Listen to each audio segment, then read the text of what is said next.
Isopanisad mantra number 17.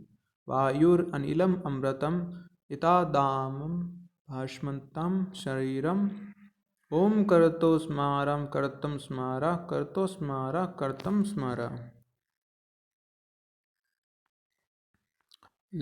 Translation: Let this temporary body be burned to ashes, and let the air of life be merged with the totality of air. Now, O my Lord, please remember all my sacrifices.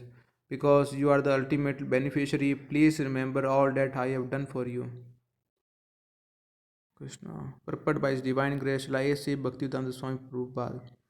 The temporary material body is certainly a foreign dress. The Bhagavad Gita 2.20 clearly says that after the destruction of the material body, the living entity is not annihilated, nor does he lose his identity. The identity of the living entity is never impersonal or formless.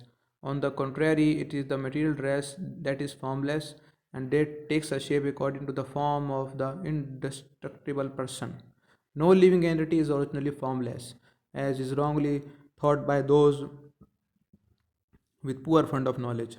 This mantra verifies the fact that the living entity exists after the annihilation of the material body.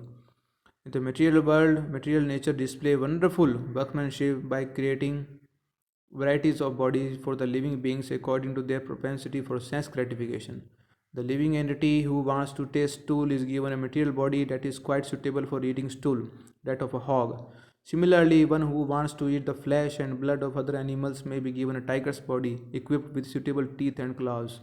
But the human being is not meant for eating flesh, nor does he have any desire to taste stool, even the most aboriginal state. Human teeth are so made that they can chew and cut fruits and vegetables, although there are two canine teeth so that the primitive human can eat flesh if they so desire. But in any case, the material bodies of all animals and man are foreign to the living entities. They change according to the living entity desire for sense gratification. In the cycle of evolution, the living entity changes bodies one after another. When the world was full of water, the living entity took an aquatic form. Then he passed to vegetable life, from vegetable life to worm life, from worm life to bird life, from bird life to animal life, and from animal life to the human form. The highest developed form is this human form when it is possessed of a full sense of spiritual knowledge. The highest development of one's spiritual sense is described in this mantra. One should give up the material body, which will be turned to ashes, and allow the air of life to merge into the eternal reservoir of air. The living being's activities are performed within the body throughout the movement of different kinds of air, known in summary as pranavayu. The yogis generally study how to control the airs of the body. The soul is supposed to rise from one circle of air to another until it rises to the Brahmarandra, the highest circle. From that point, the perfect yogi can transfer himself to any planet he likes. The process is to give up one material body and then enter into another.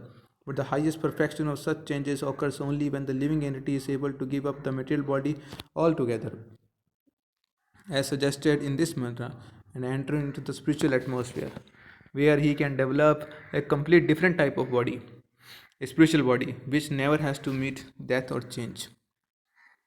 Here in the material world, material nature forces the living entity to change his body due to his different desire for sense gratification.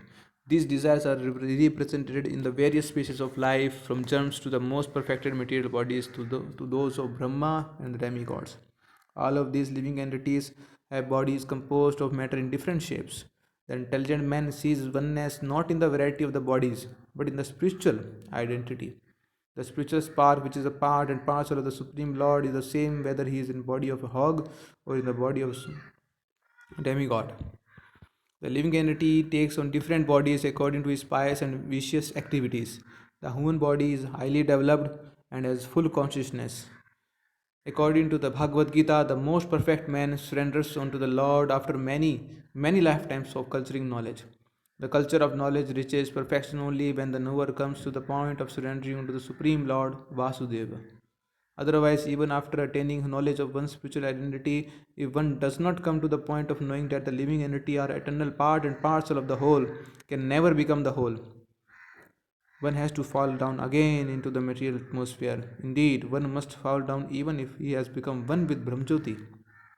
This is a fact. As we have learned from various previous mantras, the Brahmjyoti emanating from the transcendental body of the Lord is full of spiritual sparks that are individual entities with a full sense of existence.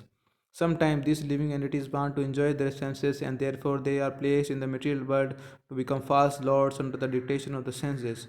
The desire for lordship in the material disease of the living being. For under the spell of sensual enjoyment, fate transmigrates through the various body manifested in the material world. Become one with the Brahmjyoti does not represent mature knowledge, only by surrendering unto the Lord completely and developing one's sense of spiritual service does one reach the highest perfectional stage. In this mantra, the living entity pray to enter the spiritual kingdom of God after relinquishing his material body and material air. The devotee pray to the Lord to remember his activities and the sacrifice he has performed before his material body is turned into ashes. He makes this prayer at the time of death, and with the full consciousness of his past deeds of the ultimate goal.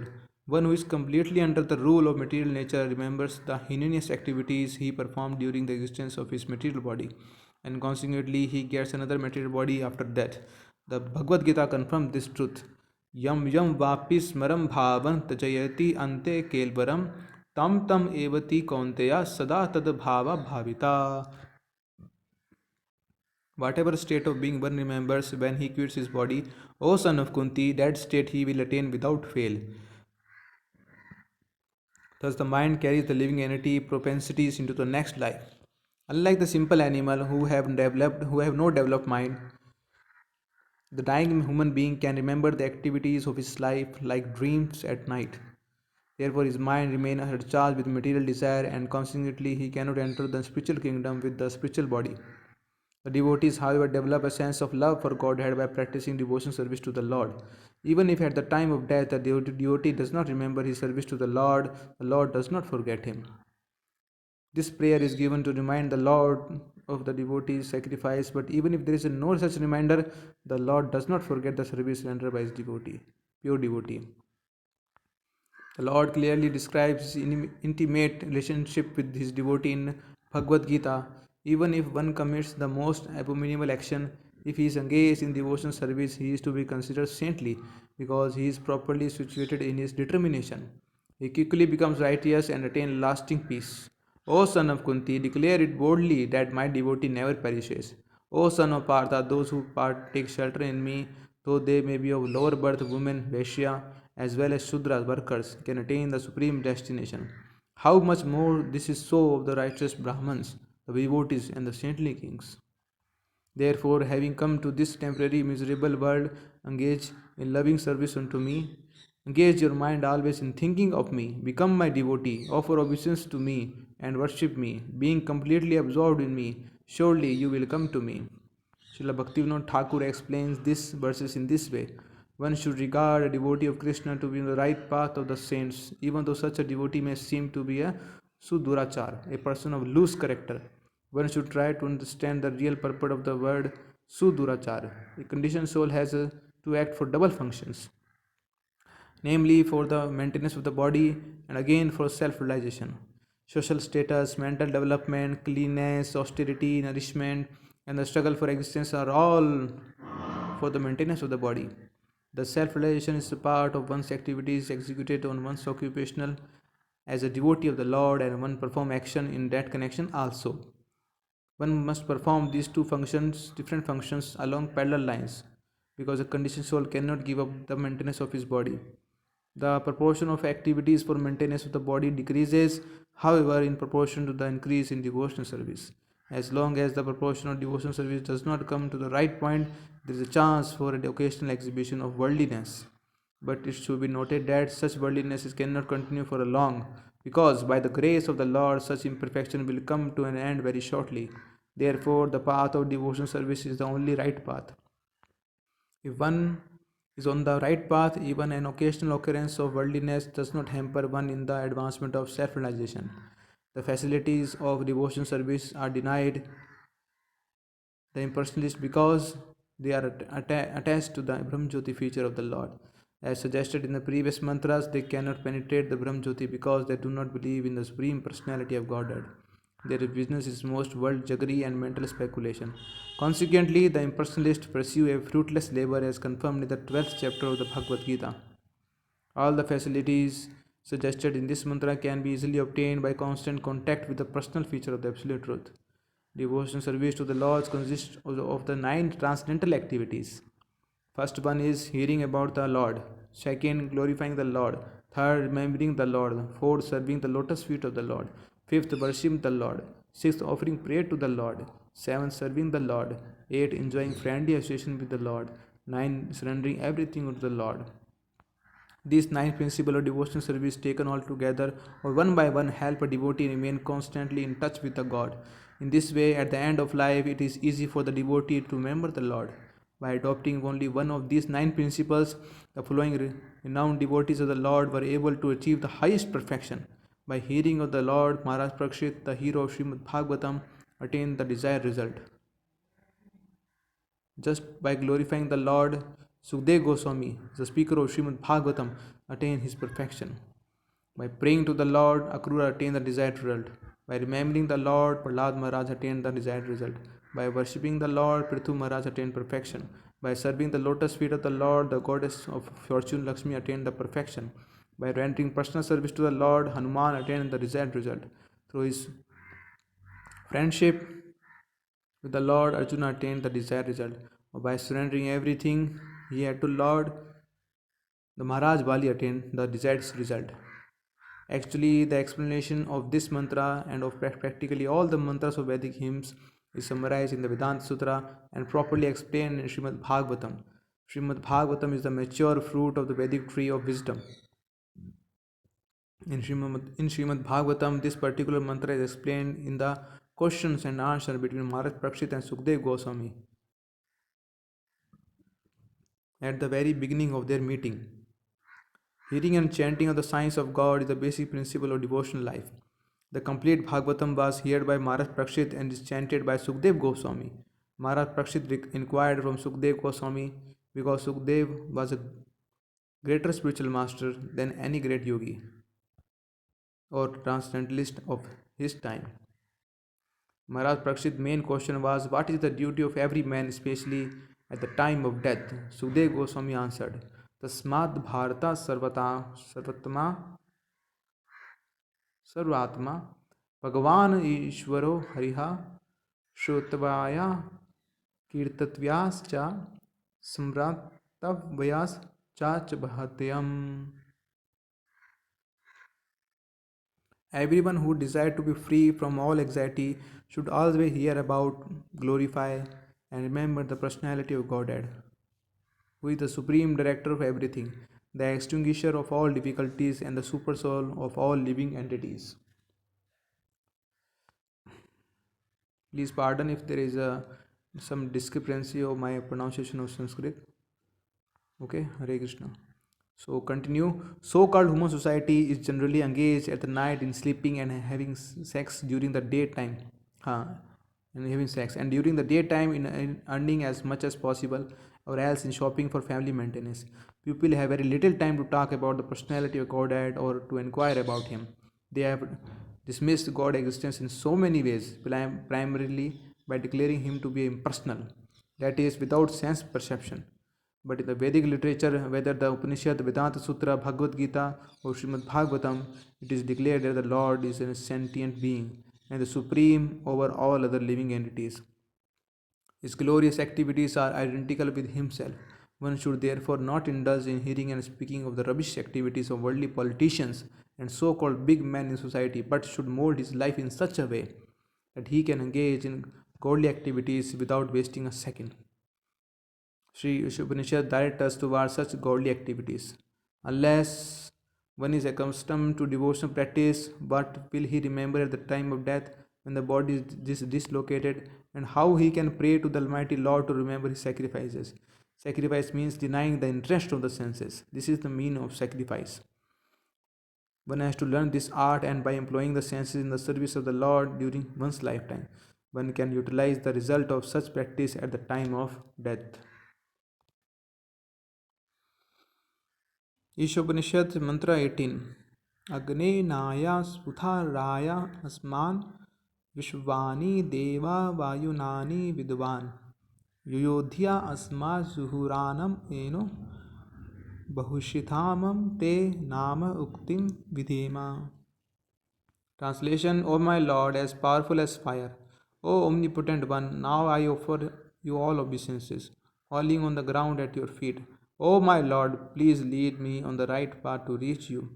And since you know all that I have done in the past, please free me from the reaction to my past sin so that there will be no hindrance to my progress. This is a very good prayer purported by His divine grace.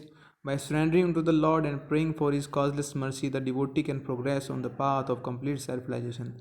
The Lord is addressed as fire because He can burn anything into ashes, including the sins of the surrendered souls, as described in the previous mantras. The real or ultimate aspect of the Absolute is His feature as a personality of Godhead, and His impersonal Brahmjyoti features is a dazzling covering over His face. Fruitive activities or the karma kand path of self realization is the lowest stage in this endeavor. As soon as such activities even slightly deviate from the regulative principle of the Vedas, they are transformed into vikarma or acts against the interest of the actor. Such vikarma is enacted by the illusion living entity simply for sense gratification, and thus such activities become hindrance on the path of self realization. Self realization is possible in the human form of life but not in other forms. There are 84 lakh species or forms of life, of which the human form qualified by a Brahminical culture presents the only chance to obtain knowledge of transcendence. Okay, Brahminical culture includes truthfulness, sense control, forbearance, simplicity, full knowledge, and full faith in God. It is not that one simply becomes proud of his high parentage, just as being born the son of a big man affords one a chance to become a big man. So, being born the son of Brahman gives one a chance to become Brahman, but such a birthright is not everything. For one still has to attain the Brahminical qualification for himself. As soon as one becomes proud of his birth as the son of Brahman and neglects to acquire the qualification of real Brahman, he at once becomes degraded and falls from the path of self realization. Very horrible thing. Thus, his life mission as a human being is defeated. In the Bhagavad Gita, we are assured by the Lord that the Yoga Bhartstas, or a soul fallen from the path of self realization, are given a chance to rectify themselves by taking birth either in the families of good Brahmins or in the families of rich merchants. Such births afford high chance for self realization. If these chances are misused due to illusion, one loses the good opportunity of human life afforded by the Almighty Lord. The regulatory principles are such that one who follows them is promoted from the platform of fruitive activities to the platform of transcendental knowledge. After many lifetimes of cultivating transcendental knowledge, one becomes perfect when he surrenders unto the Lord. This is the general procedure. But one who surrenders at the very beginning, as recommended in this mantra, at once surpasses all preliminary stages simply by adopting the devotional attitude. As stated in the Bhagavad Gita, the Lord at once takes charge of such a surrendered soul and free him from all the reaction to his sinful activities. There are many sinful reactions involved in the Karma Kand activities, where in Jnana Kand, the path of philosophical development, the number of such sinful activities is small. But in devotional service to the Lord, the path of bhakti, there is a practical no chance of incurring sinful reaction. One who is a devotee of the Lord attains all the good qualification of the Lord Himself. What to speak of those who are Brahman? A devotee automatically attains the qualification of an expert Brahman authorized to perform sacrifices. Even though the devotee may not have taken his birth in a Brahman family, okay, such is the omnipotency of the Lord. He can make a man born in a Brahman family as a degraded as a low-born dog-eater, and he can also make a low-born dog-eater superior to a qualified Brahman simply on the strength of devotion service. Since the omnipotent Lord is situated within the heart of everyone, he can give direction to his sincere devotee by which they can attain the right path.